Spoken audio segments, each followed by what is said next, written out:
We are here at the Cloverlick Banjo Shop in Fort Collins, Colorado, celebrating handmade things and fading craftsmanship. Well, this is for everybody that has a job that doesn't count for much anymore.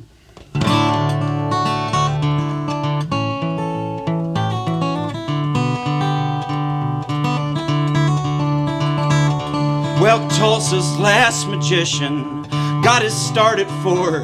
Pulled a quarter from his own ear and spun it on the floor. Since there's no good tricks but old ones, and lying ain't that hard, he saved up all his quarters and he bought a deck of cards. And he learned ragtime piano, though his teacher thought him slow. Got a black belt in karate from a pawn shop video. And he'd practice all his worst mistakes in a dirty bathroom mirror. And when his mother drank, he learned to disappear. And his classmates thought him funny and good at sleight of hand, but he had this grand finale they just couldn't understand. Oh, it's hard to tell the whole truth of a family sawed in half. And that's why Tulsa's last magician left his home so fast.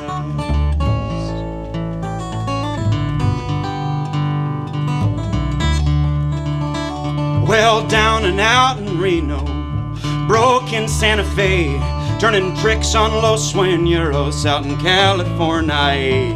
Well, they pushed him up against a wall, said, buddy, get a grip.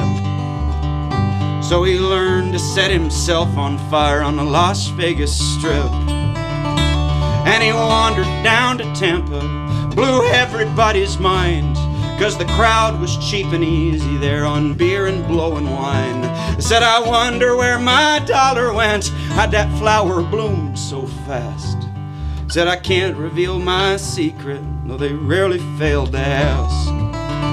He had a crowd all thought him funny and good at sleight of hand, but he had this grand finale they refused to understand. They demanded explanation when the card pulled was their own. And that's why Tulsa's last magician lost his faith and headed home.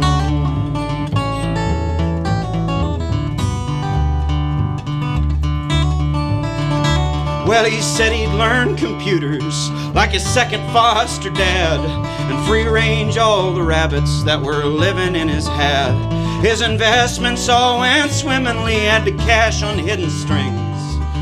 His promotions were a certainty, could make the numbers sing. Now time and space is easy for magic to control. Still it was 40 years of working before he noticed he was old. Now his great escape and act is just untying both his shoes. And most days he's in his easy chair yelling at the news. And the weatherman is funny and talking with his hands, but black clouds are coming in and no one understands that somebody's true religion's always someone else's joke. And that's how Tulsa's last magician pretty much went up in smoke.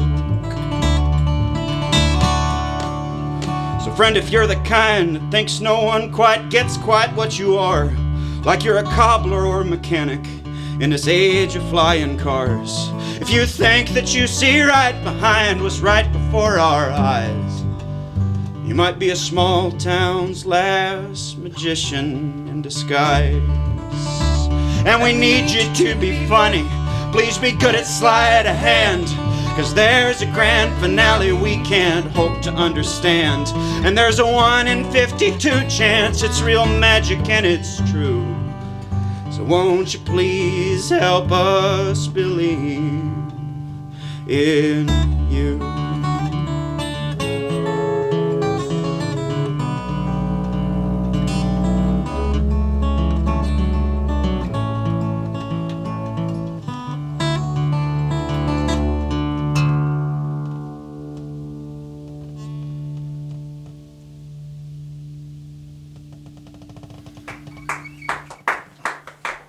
Thanks, friends. It's like not appropriate. It's not on purpose, I swear. It just feels nice.